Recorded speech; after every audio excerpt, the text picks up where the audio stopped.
What's up, y'all? I'm back with another video. Today I'm doing something a little different, but I'm going to be giving y'all some tips on how to improve y'all's offense on College Football 25. And today I'll be analyzing some clips of mine to go over kind of what I'm thinking, what reads I'm making on offense, and how I'm kind of changing my plays and putting out routes on the field. And so, without any further ado, let's get into it.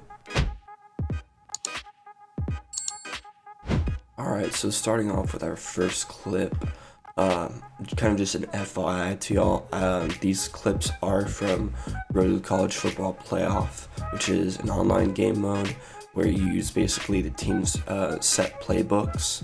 And so, as you can see, I use Alabama, so I use their offense, and so if you happen to use Alabama, this can apply to you directly, and I could kind of show you kind of like what the offense that I'm running.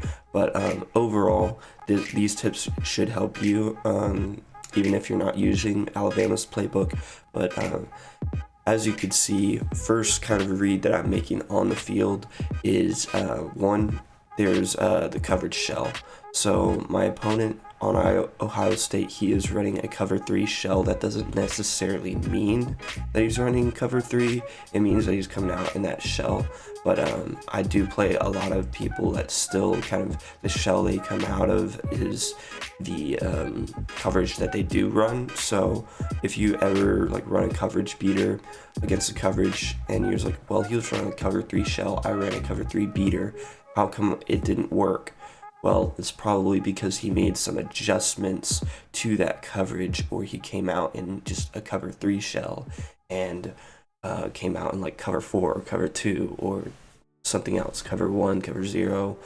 So yeah, you could basically see that it's a cover 3 shell because there's a 1 deep high safety and the other two kind of are a little far back. If they were much closer, then it would be more cover 1 shell. So basically what I'm doing is I'm setting up to throw a bomb on kind of this left side of the field here. And another thing that you notice are subs. So I have Kinderclaw, basically one of the my face cam is in the way, but basically you'll be able to see when he goes out on a post route. But you want to have, because I'm running the gun bunch tight end formation in the Alabama playbook, which I have to say it's probably one of the most high-powered offensive formations ever. I love it so much because it's got a good run play that you can get some good blocking on, and it's also just great at bombing people in many different coverages, and it can always keep your keeps your defense, your opponent's defense on their toes, because it's one of those offenses where it's almost like you could get a touchdown at any point in the game. Like, you have 2 seconds left in the game, you could get a touchdown. I mean, it is difficult either way to get a touchdown, that little time, depending on offense defense that they run, but it's that good. So first things first is I'm going to be motioning over Ryan Williams, which is because I have the tight end on a corner route, blocking the running back just to kind of give myself a little extra time. I know running backs tend to not always block that well in this game, but for me, usually they still tend to give you like an extra second, which is huge when you're trying to bomb your opponent. And I have the middle receiver is on a deep post route, and then a streak is the inside receiver on that bunch. So let's play this clip and see kind of what happens. So motion him over, kind of doing a motion block, and I'm just dropping back, and this defense is about to come, but overall we get the play off, and he ended up actually running. So as you can see here, let's play that again. He's actually running a cover 1. So while I did say he was in kind of a cover 3 shell, he did run cover 1. So that's kind of another example of them playing something different that you do. And ultimately, I didn't get a touchdown, but it was a big play nonetheless. And I mean, I actually probably made a bit of a mistake in my pocket presence. I kind of went to the left a little bit, which I probably shouldn't have done because the guy was using his defensive end, which is interesting because typically you don't want to user anyone on your defensive line. So that's another reason why I wanted to go for the bomb again, was because if he's not usering someone out in the field to cover one of the routes, then I knew that if I was going to beat his man in his coverage, then I could get a big play easily. So yeah, that is clip 1, and let's get to the next one. Alright y'all, so this next clip, basically, let's pause the game real quick here. So looking at the field, I basically see he's in that mid blitz formation, the nickel double mug formation. A lot of people have run this over this year because it's been a very popular, but typically I'm pretty sure he's in like a cover 3 shell. I mean, he could be in like a cover 0 with the safeties backed off and whatnot, but overall, yeah, it's a cover 3, and so I run my cover 3 beater, and as you can see, I get a lucky shed. So let's see,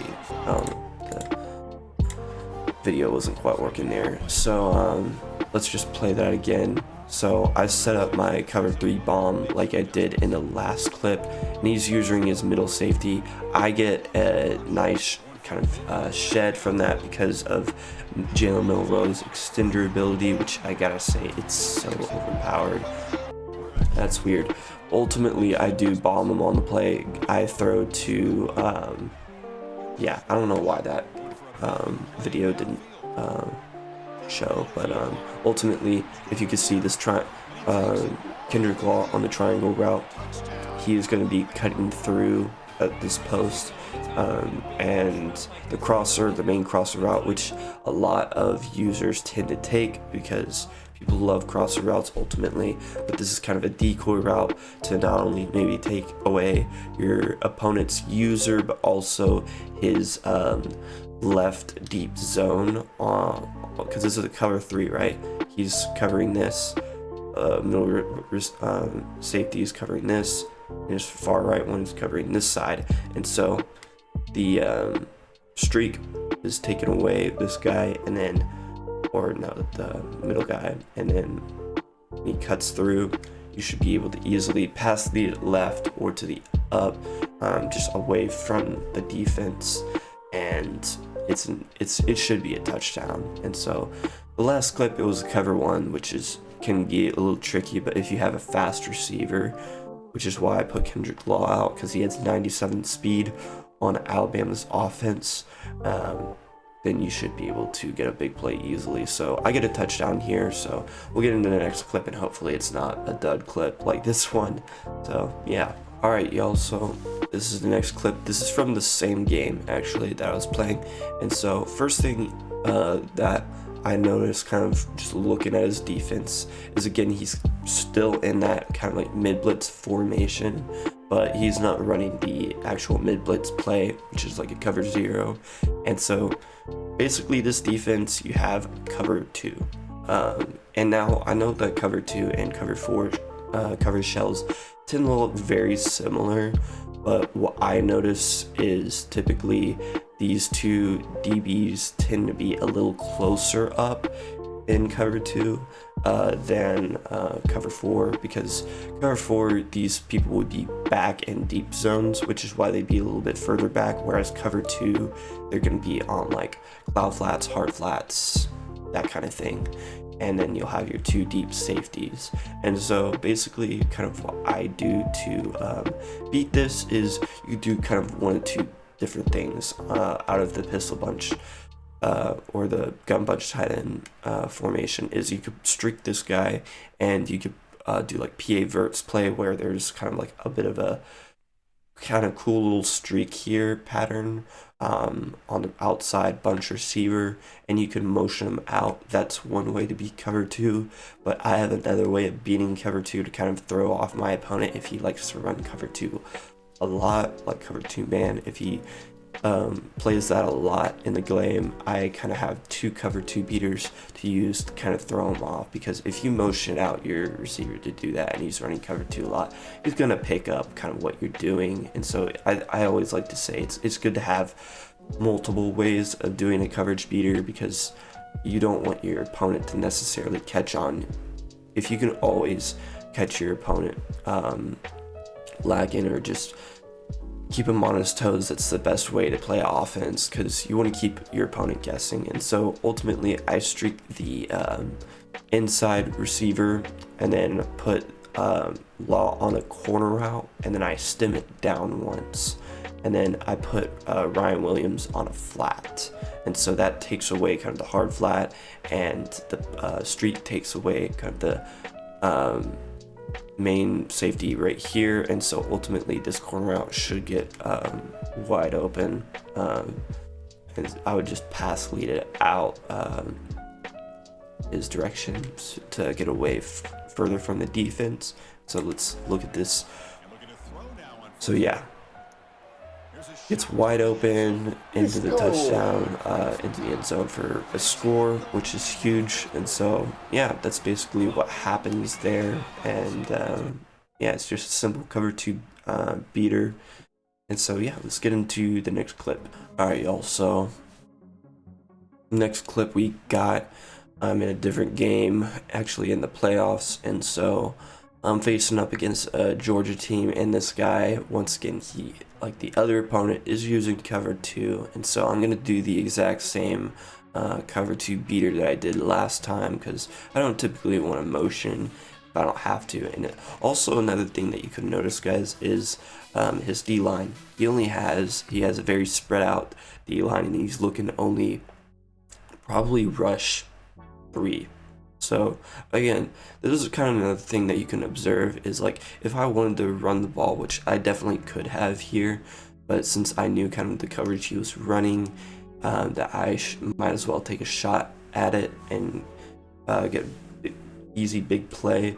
But just another thing that you can notice is typically you would want to try and run the ball here, but since I wanted to be kind of a little more on the aggressive side, that's why I went for the coverage beater, because ultimately it is good to have a balanced offense. So if you can run the ball when you can, based on kind of the defense that your opponent's playing, if he's really playing to pass, not really stacking the box or stacking the D line, then it's definitely best to run the ball.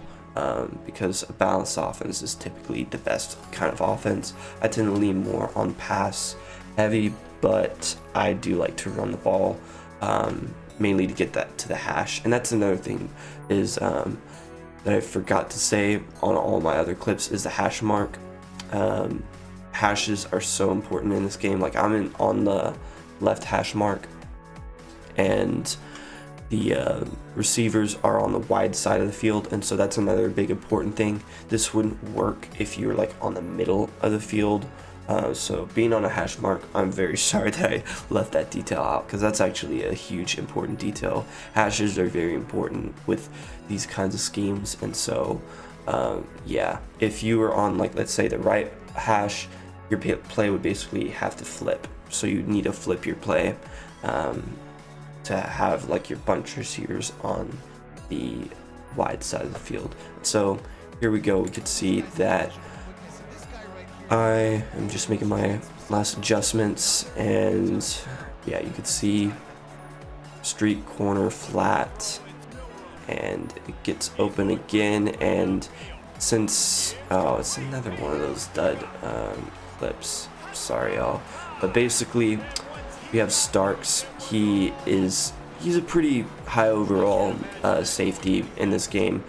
He's going to try and jump me because he's got some abilities, he's got some speed, but ultimately Law does catch the ball. He's able to bump him a little bit, but he ends up going for the score.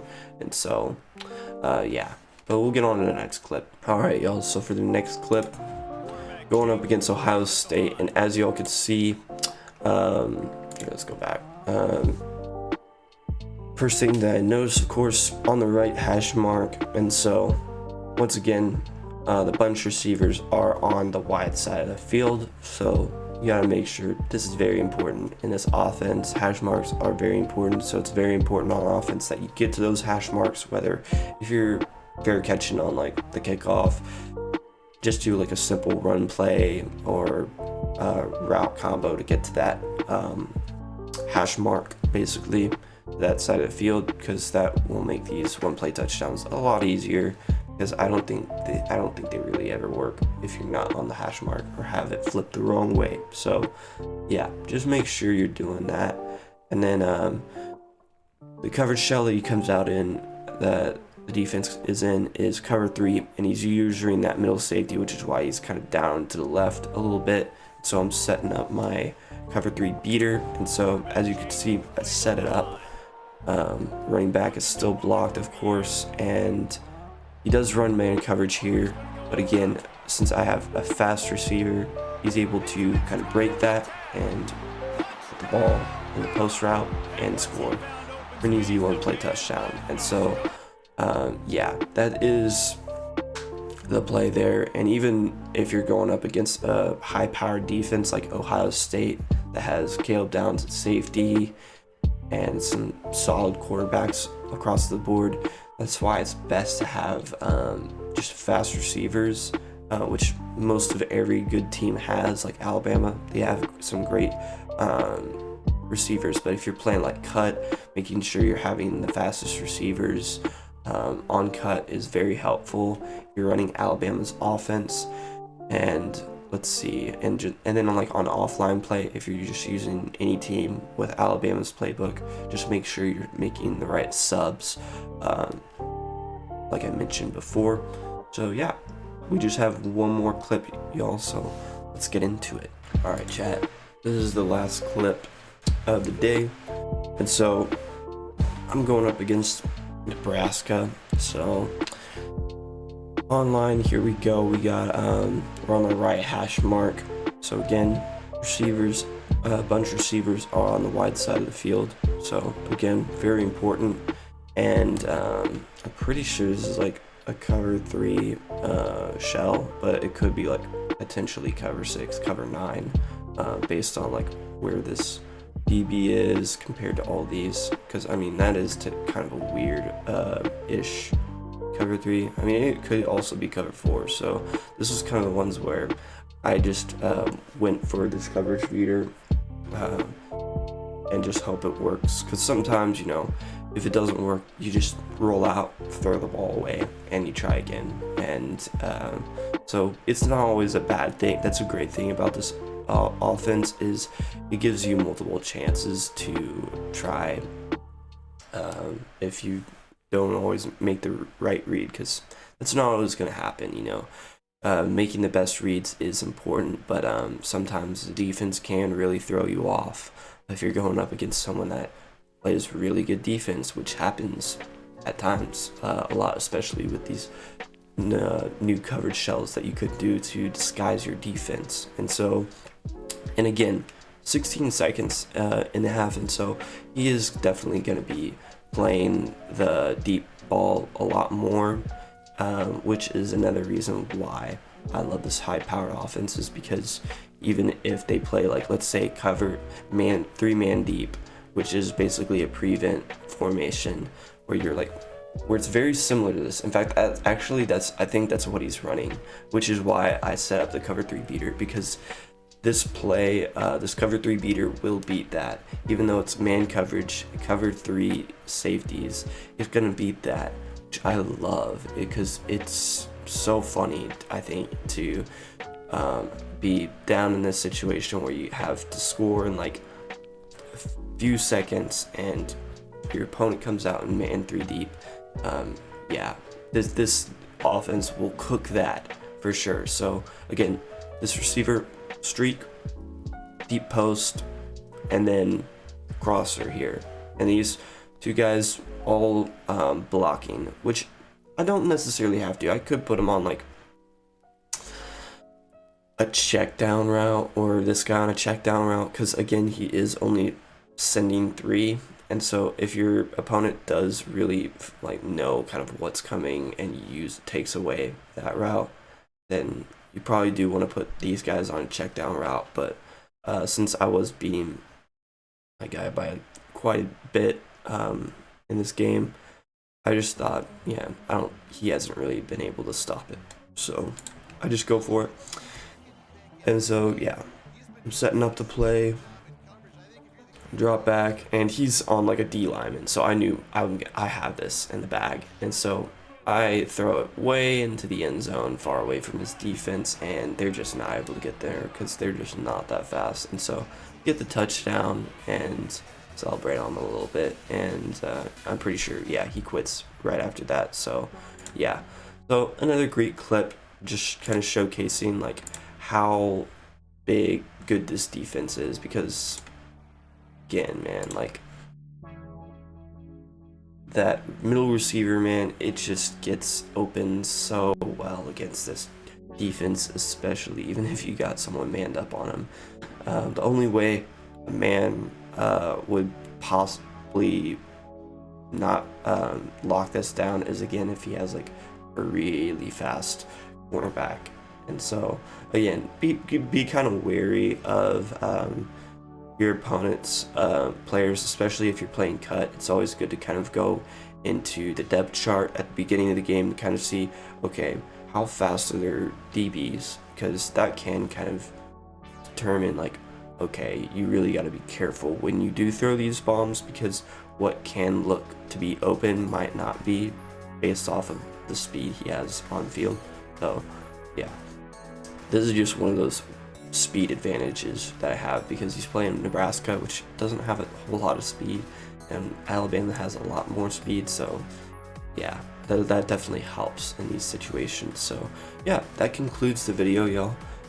If y'all want to see like an official offensive video where I just go on everything in my offense, and not just different reads in different games, let me know. And if y'all want to see something on defense as well, I'll give y'all some defensive tips and kind of show y'all how I run my defense. That could be another video. Just comment down below, let me know what y'all want to see. You know, this video is kind of different, something that I normally don't do, but I figured since I feel like I have a pretty good offense, and I've been showcasing it pretty well in games a lot this year, I feel like I just wanted to show it to y'all, because ultimately I haven't really been seeing a whole lot of people that use Alabama running their offense exactly like this. I mean, I know everyone tends to run offense a little bit differently, but there are also trends and stuff. So yeah, I just thought that this would be great for y'all to kind of see and learn from. So let me know what y'all want to see in the future, and I'll see y'all in the next video. Peace.